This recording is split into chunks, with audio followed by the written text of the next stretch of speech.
डट्ने होइन डटी लड्ने नेपालीको बानी हुन्छ, कहिले नझुक्ने शिर उभेको स्वाभिमानी नेपाली हुन्छ।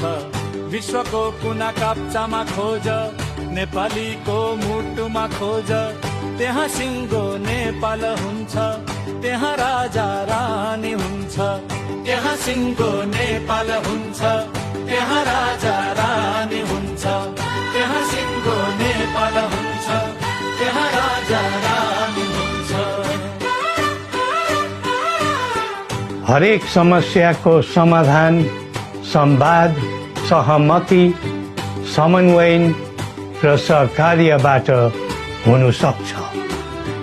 श्रीपेचको नवै रङ्ग डाँफे चरीले बोकेर उड्छ, एकता अनि वीरको गाथा सारङ्गीले गाउँदै हिँड्छ।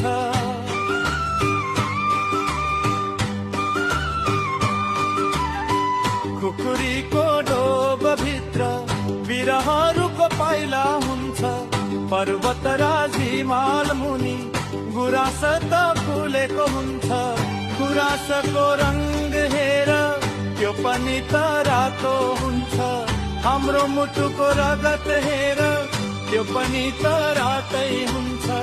रातो रङ सिङ्गीको रङ, चन्द्र सूर्य झन्डाको रङ त्यो पनि त रातो हुन्छ। त्यहाँ सिङ्गो नेपाल हुन्छ, त्यहाँ राजा रानी हुन्छ। त्यहाँ सिङ्गो नेपाल हुन्छ, त्यहाँ राजा रानी हुन्छ। भाषण अनि जादु वा चमत्कारले यो देश बनेको होइन र बन्दैन पनि। सबै नेपालीले यो कर्तव्य बोध गरी पृथ्वी पथमा लाग्नु पर्दछ भन्ने हाम्रो धारणा र आह्वान पनि छ। हाम्रो मादल शान्तिको लागि मरुभूमिमा परेड खेल्छ, स्वयम्भूको दुई आँखाले न्याय अन्याय छुट्याइ हेर्छ।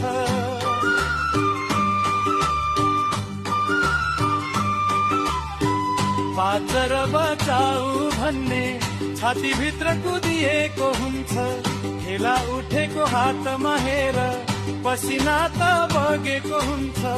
पसिनाको नदी हेर त्यो पनि त निलो हुन्छ, हामी माथिको आकाश हेर त्यो पनि त निलै हुन्छ। निलो रङ शान्तिको रङ, हाम्रो झन्डाको किनारको रङ त्यो पनि त निलो हुन्छ। त्यहाँ सिङ्गो नेपाल हुन्छ, त्यहाँ राजा रानी हुन्छ। त्यहाँ सिङ्गो नेपाल हुन्छ, त्यहाँ राजा रानी हुन्छ।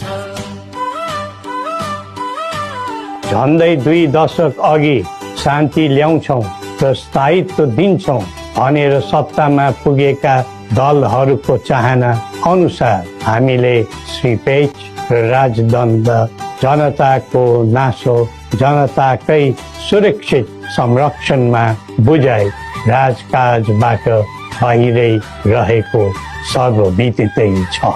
श्री पशुपतिनाथले हामी सबैको कल्याण गरून्। जय नेपाल।